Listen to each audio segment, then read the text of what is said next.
Hello, world. It's me, Dennis, and welcome to part two of my conversation with Kim Ware, which will resume right after a word from our sponsor.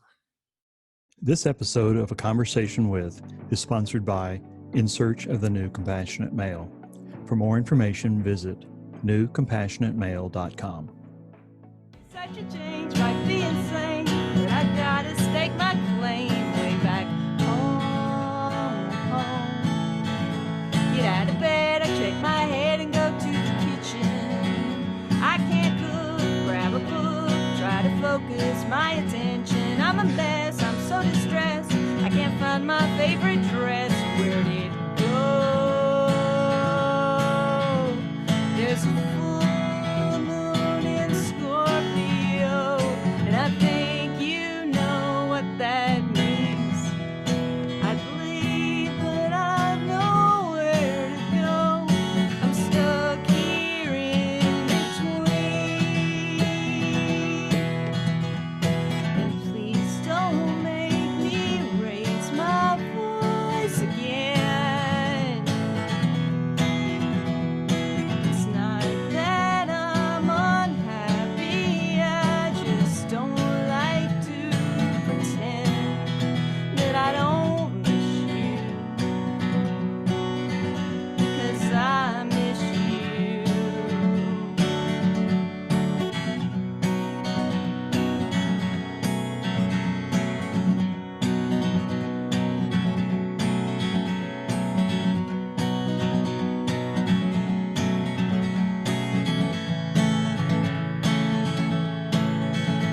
There's a full moon in Scorpio, and we both know what that means. I believe, but I know where to go. I'm stuck here in between, just stuck here in between. I'm still stuck here in between.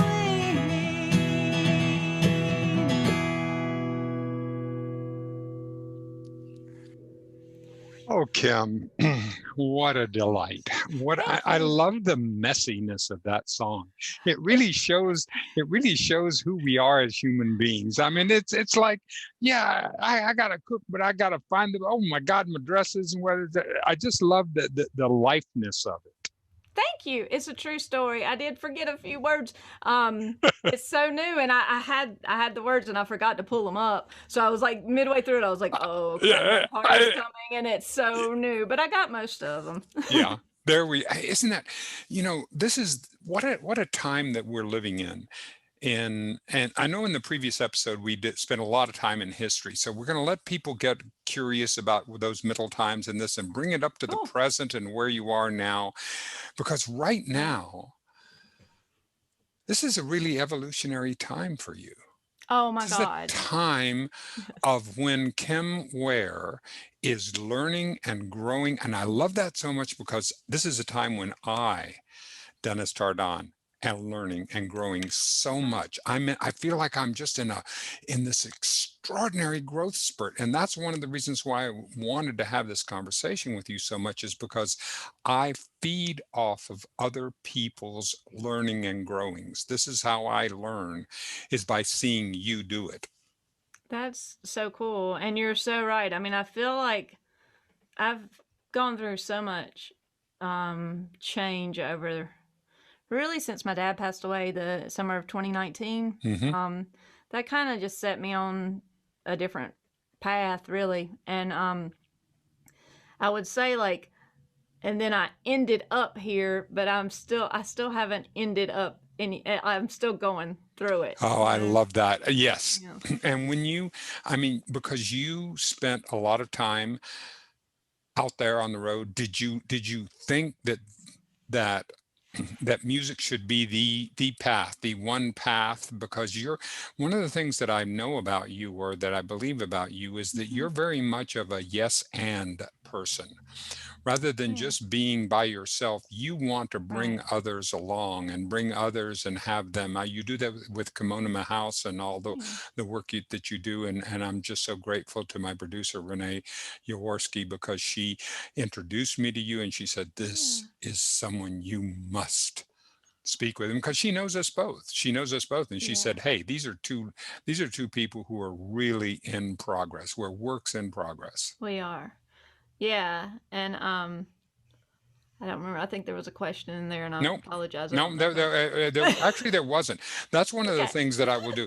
I should have warned you that beforehand. In this, and this is my sense, is that in a live conversation, just like when you have a conversation with one of your friends, you just, one person stops talking and the other person says, well, that reminded me of, and then you pick it up and then you move it along. Yeah, for sure. But I know what there was a question in there. So you said something about the, like, did I know that, like, songwriting would be like a path, or something right? like and because you opened for the Indigo Girls, you had this opportunity, so you get this opportunity to, do you take that as your shot and continue on there as your primary drive and working through there, or do you want to do that as how, because you're moving right now, as we understand, you're moving into wanting to do therapy, which this is musical therapy. Congratulations! I booked this session because I need the help.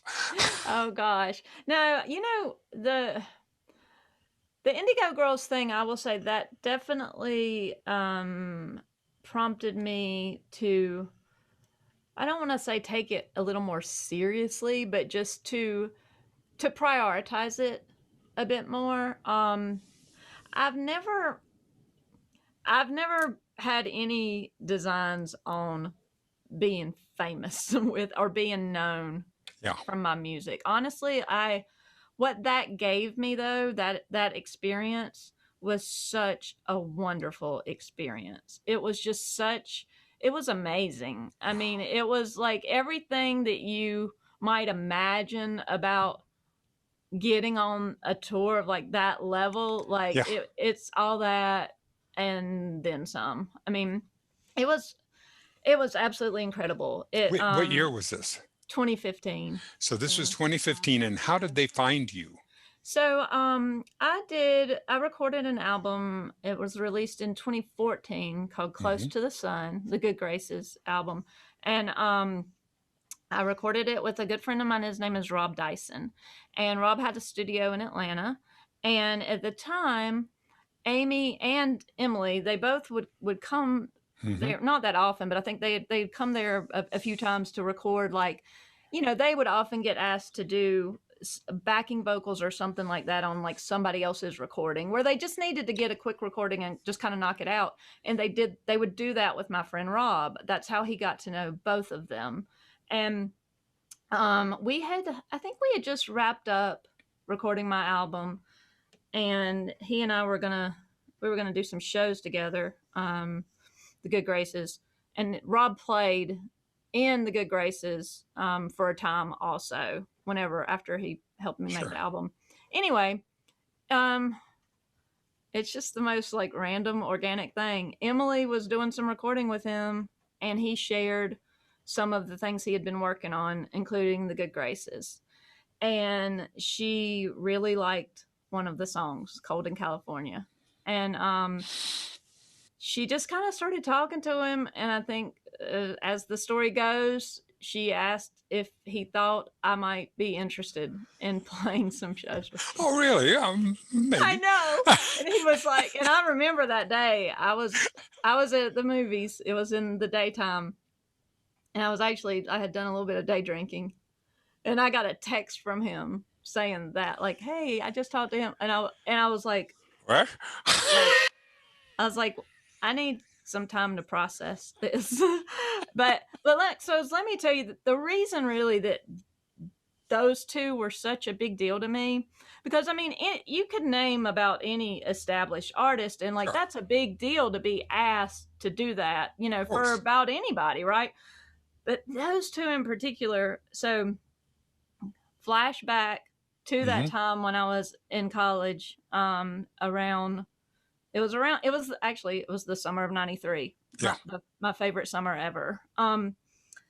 My good friend Donna, whose name I dropped on the previous episode, that was the Hall & Oates fan with me. Mm-hmm. So she was kind of going through some stuff, and she needed to get away from her home, and so she came to visit me.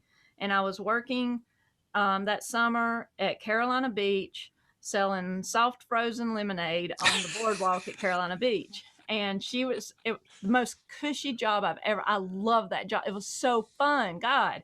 So anyway, she came to visit me, and she brought her guitar. So she knew a lot of Indigo Girls songs. And she brought her guitar, and she visited me at work. And during my break, we would sit down on the boardwalk, and she exposed me to the Indigo Girls, and we would sing and play Indigo Girls songs in 93. And that taught me how to harmonize. Doing that with her was what made something click, where I was like, oh, this is how you sing in harmony. And if somebody would have told me then that in 2015 I would have been like, that is crazy talk. What are you talking about? And so, Exactly. I mean, they were such a big influence on, I mean, kind of like my aunt, really. It's like, Sure. I wouldn't realize until later that it's like, oh, that's kind of how I learned to sing with other people, you know? And so, yeah, that was why, like, that was how that happened. And then that was why it was so huge to me. Like, it could have been about That's anybody amazing. else, and it still would have been really important. But still, them but specifically, do you have this? I mean, at 72, I've have over and over again, I set some kind of conscious or unconscious intention inside, and then the universe kind of like aligns or gears up to have that happen in the most extraordinary ways that I can possibly do. I mean, the thing that makes me this absurd, that I would doubt that there was some power to intention, some power to focusing on something, and then having the universe line up in ways that I have a metaphysical sense of that there's something, that the universe is user friendly. And that I tend to ask for. I show up at the universe with a little tiny cup, and it's going, well, look, bring a bucket, bring whatever you want. The only answer that I have is yes, and we go for it. So you went for it. You had that experience. What did you learn about yourself having that experience and being on there? That you went, yeah, that's my lesson. Or that's some lessons. Well, I think probably the most amazing thing about that experience for me and somebody like me is that I really was my 100% self on that tour. And people responded to it, you know? And so I saw that, you know, you could do that even in this like really like big kind of daunting setting, you know, and that might resonate with people. I think that's where it really helped me. I also saw that like that I can do hard things. I can do big things. Like, you know, there's not, I mean, it definitely expanded the idea of just what's possible for me. But again, it's more about just like the experience of it, because I mean it's like you couldn't write a better story. I mean, the first show I played with them, it was in Grand Rapids, Michigan, at the, I don't know how to pronounce, Muir Gardens, something like that. Yes, we've been there, and I mean, it's an extraordinary sculptures, and I have pictures from there. Yes, beautiful setting, right? So that was the first show we played with them, and it just so happened to be on my birthday. And in the middle of our set, the crowd sang "Happy Birthday" to me. It was just I mean, it's insane, Dennis. Like, it's just it like really was like mind blowing. And I mean, I'm so glad that they did the Indigo Girls. They basically, that was a dry tour. Like, you couldn't have alcohol backstage at all. And I'm really, really glad, because not that I've never been a big drinker, but you know, sometimes it's fun to have a drink, like, but before or after a show or whatever. but basically, because I really wanted to be my best self during that tour, I think like probably 2 to 3 months leading up to the tour, I cut out all alcohol, dairy, and bread. And so the not drinking during that tour also helped me just be really, really present. And I think I enjoyed it even more because of that. God, how amazing! How Yeah. amazing! Well, bring me into the present. You, in this last year, you've had a time called fun employment. Yeah. Yeah, just since actually only since the beginning of the year. So Yeah, for a month and a half. Yeah. right. And Yeah. what is that about? Well, so just to be completely honest, because I like Please. to do that, last fall I really felt like I was on the verge of a nervous breakdown. Yep. Um, so I left my job at a company that I worked Sure. for like Yeah. 10 years. Mm-hmm. And that was really hard. That was largely because just moving back here, and it didn't seem like the remote thing was going to work out for them long term, and I Sure. felt like there was some writing on the wall. So I looked elsewhere, and I took a job with an agency, and a digital agency, back in September. Mm-hmm. A wonderful company, amazing people. Like they were really, really great. Um, but whew, it was like drinking from the fire hose. And whereas my Absolutely. previous job, I had kind of got to where I could put some of it kind of on autopilot. Like I'd been there for 10 years. Sure. So this new job, and I had started grad school, right? I Mm-hmm. had moved to North Carolina to be closer to my mom. So I felt a lot of demands on me Yeah. from my mom and my aunt. And it was just really, really hard. And again, I mean, I just said I can do hard things, and I Sure. can, but it was just a level of stress that was just too much. And I mean, to the point where it was like affecting me like physically, Sure. And so I did some thinking, and I was like, we had sold our house in Atlanta and done pretty well on that financially, so I had like a pretty decent nest egg and Yep. stuff. And I just decided, I guess it was in November.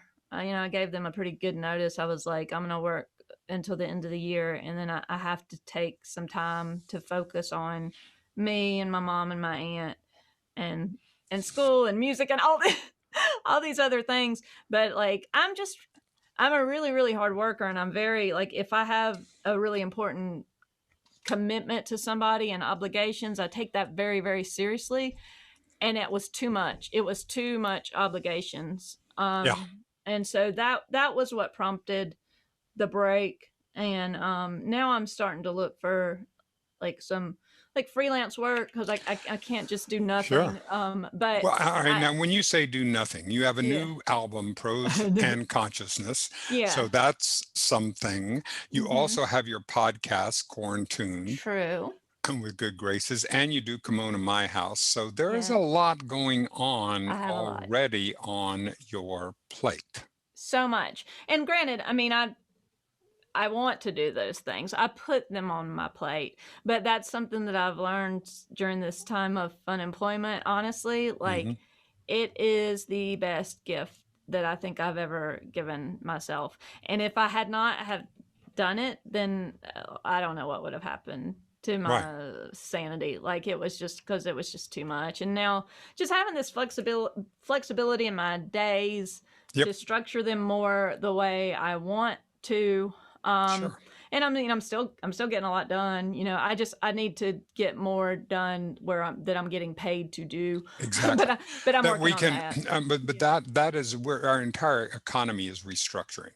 We're Yeah. actually getting a chance to Yeah. recreate it in a way that we can, so we Hmm. can do that. So in Yeah. Kimono House, Yeah. what was the origins of that, and Sure. what is the concept of that? We can make sure and have a link Oh, for on the show sure. to that.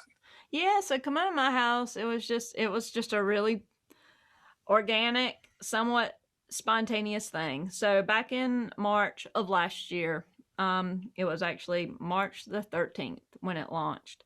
my good friend Andy Gish had put something up on Facebook that was just kind of a loosely formed idea. She wasn't sure what it would be yet, Sure. but she basically was looking to start something where Atlanta musicians could stay connected. Yes. Because in Atlanta, March 13th, for most of us, that was the day. Like, that was the day that I went to work. I left the office pretty early and I never went back. And that was the date that happened for a lot of us.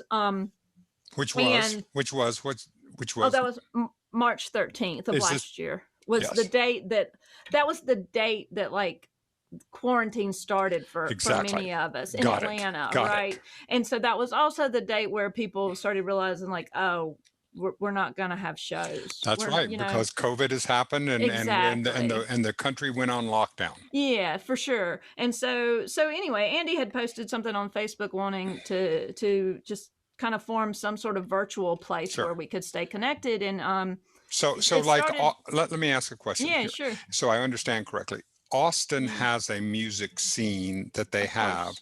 and Atlanta Yeah. has one also, and it has its Yeah. own flavor and its own, like New Orleans has its own flavor in that, and Atlanta has that. Atlanta has a lot of different scenes. Atlanta was very well known for hip hop, Yep. for a while, but they have a lot more. I mean, they have some It's really good, broad, and it's it really really become an is. amazing city. Thank you, Stacey Abrams. I know. Never mind. For sure. But Oh, I but love this her. is a oh, listen, if you know her, please tell her, ask her to come on, please. Oh, that'd be fantastic. I don't know her, but I did send her cookies a while back. There you go. There you go. She Yeah, is. love her. She's my hero. So Yeah. that Atlanta has that sense, has something, and you wanted to retain that, and y'all wanted to retain Yeah. that. Oh, for sure. And I mean, there are some really good venues in Atlanta, most notably like around East Atlanta. They have a Mhm. really good like kind of indie rock scene, like the Earl and 529, and then like for as far as like singer-songwriters go, there's Eddie's Attic, which is a wonderful like very established venue. Wonderful.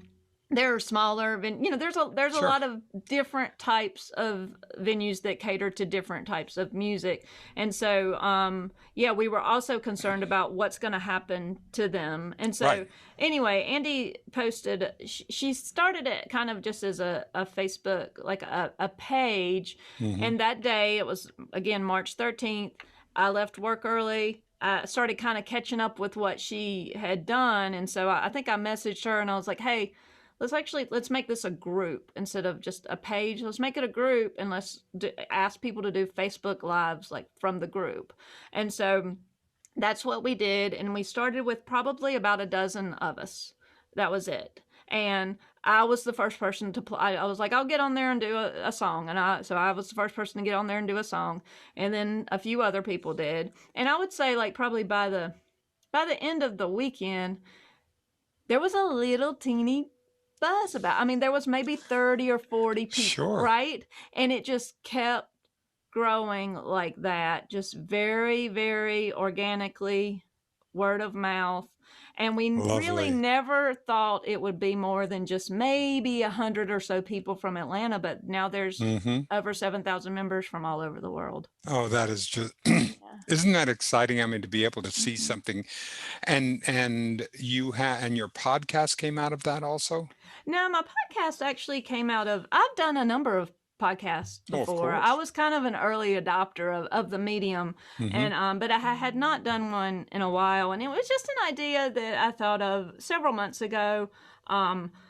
I thought, again, because we're all pretty isolated, I thought as a means of staying connected with Sure. with my friends that are creative, what if I made an effort to talk to one of them once a week and put it on I have a Patreon account where I post like exclusive content and stuff. And so the idea started with like I would do it and post the video there. And then I thought, well, I might as well just extract the audio, make it a podcast, because it might be that people just outside of my Patreon might be interested in it too. And so, yeah, that's how that came about. How lovely. So do you feel the pull from Atlanta. Can you still get that connection even though you're in North Carolina? Can you still, did you have a almost like a withdrawal from Oh having to go from? God, yes. Yes. I love Atlanta like I never ever ever thought I could love a place. Um I mean, living there like changed my life in so many ways. And I mean, even though I've left like the corporate world, I'm really proud of everything that I did in that world. Sure. And because I really just worked my way up. It wasn't from like people I knew or anything. It was just Yep. from working hard and doing good work. And I never would have thought that I would get the professional experience that I got either. And so I'm really grateful for that time. But I mean, I would have never became a songwriter had I not moved to Atlanta. I would have never had all these wonderful experiences. I just know that I wouldn't have, and I owe it so much. Look forward to me a little bit. You're going to continue to write music, continue to play music, do your podcast, do Kimono House, and do the sharing. So wherever that's going to go, right? I hope so. Yeah. Oh, Yeah. I believe it will. But you're feeling an impelling toward therapy and counseling, right? Yeah. Yeah, and that's something that I actually had that kind of in the back of my mind, Dennis, for like probably about 5 years. And I'm 48 years old, and none of us are getting younger. Nope. And I basically like I started, I guess, after thinking about it for a couple of years, because I like to do, if it's a really, really big decision, like I have 9 tattoos, I think. Almost all of them I thought about for a year before I got them. And I like to do that if it really is a big thing, because I have a lot of ideas. Yeah. And if it's going to be like kind of like a life-changing thing, I want to make sure that idea sticks and I really want to do it. And that one stuck. And I kept thinking about it. So a couple years ago, I started just like researching schools.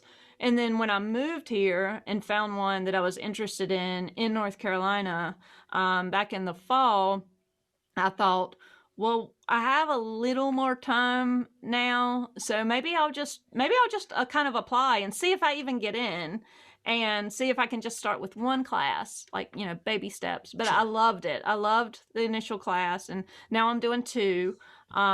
It's like it's a program that's geared towards like working professionals. Even if I'm not working full time, as you said, I have a lot of You will things that have a I'm lot. trying to juggle. Yeah. So I can't see me doing more than maybe I might do 3 classes a semester. But anyway, because of the pace that I'm going at it it's going to be probably about like a 5-year thing. Sure. And I'm very, I'm just in my second semester, but so far I really like it. And I want to do like I want to do either a combination of like expressive arts therapy with like music, painting, Yeah. or like narrative therapy is something that I've been learning about. And because basically narrative therapy is all about like, we all have stories that we tell ourselves about ourselves. Isn't And that the truth? right. And sometimes you need an editor for because sometimes your story is it's not completely accurate. And so narrative therapy is a lot of that. And then recently I took an improv class, and I fell in love with that and started thinking about improv as therapy. So I'm super interested in going in that direction too. It is, and I love the idea of improv as therapy, Mm-hmm. because it Yeah. gives us an opportunity. It gives us an opportunity to be able to say yes and to life. It's so easy to Yeah. say to say yes and not, but to say yes and. For sure. And just it's helping me be more present, be I think a better listener, which is Yes. obviously really important for a therapist. But also, I think the cool thing about improv is I had a old therapist who used to try to convince me that I really needed to trust my instincts, that my Yes. instincts were good and I should trust them. And improv is all about that, and trusting the other people that you're like in the group with. It's great. It's I wonderful. love the. All right, two things Yeah. I want. First, Okay. I'd read me this. Oh yeah, sure. I can tell you about that. So this says, She's a city girl with a country heart. All right. Yeah. Oh, I would love to. I hope I get a chance. We have another conversation and talk about country and country music and some of the Sure. work and what that means and what that does. Okay. That and I want a song. Okay. Play us off with Sure. something that'll be fun for this delightful time with you, Kim Ware, and just this opportunity to be able to go. So All right. the stage is yours. Cool. Just kind of checking my tuning. So all my songs, they're all my children. And so Yes. it's hard to pick a Oh, favorite. of course. I'm not Right. asking. That's why Yeah, I would know. not dare to say, Oh, no. now, why I do know. you love this child more than you For love that sure. child? No. Yes. But, I mean, usually my favorite is actually, like, whatever I've written most recently. Exactly. But I wanted to play this one because I think, like, of anybody that is familiar with the Good Graces music, if you ask them their favorite, I feel like most of them would probably point to this song. Good. And this song is super special to me too, because whenever I would play it live in Atlanta with the band, I would usually have my friends come up and sing the final choruses with me, and it was just like a big choir, and it was amazing. So this is called 7-Year Sentence.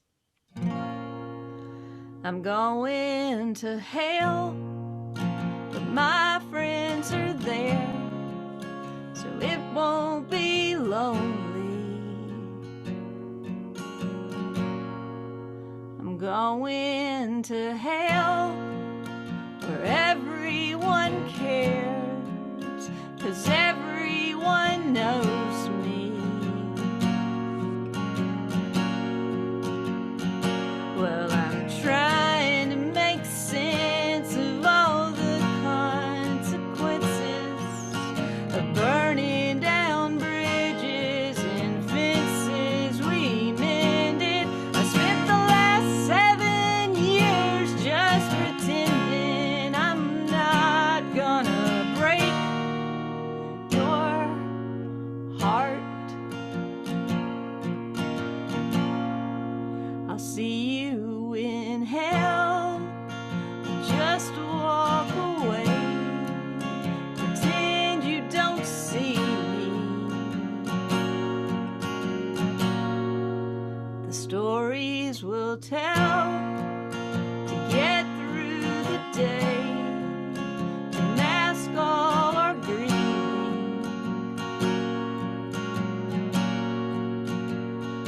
Well, I might have lost sight of what's right and what's honest, devised my own version of keeping a promise. I spent the last 7 years just pretending I'm not gonna break your heart,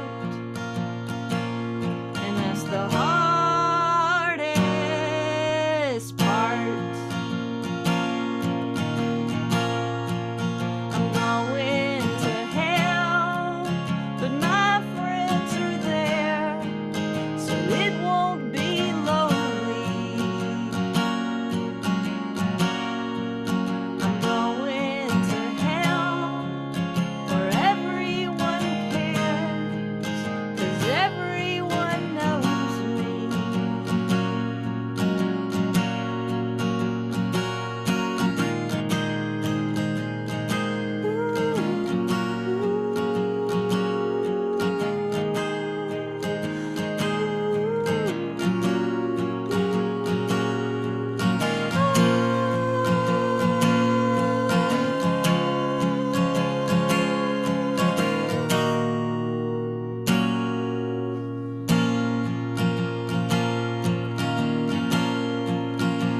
This episode of A Conversation With has been sponsored by In Search of the New Compassionate Male. For more information, visit newcompassionatemale.com.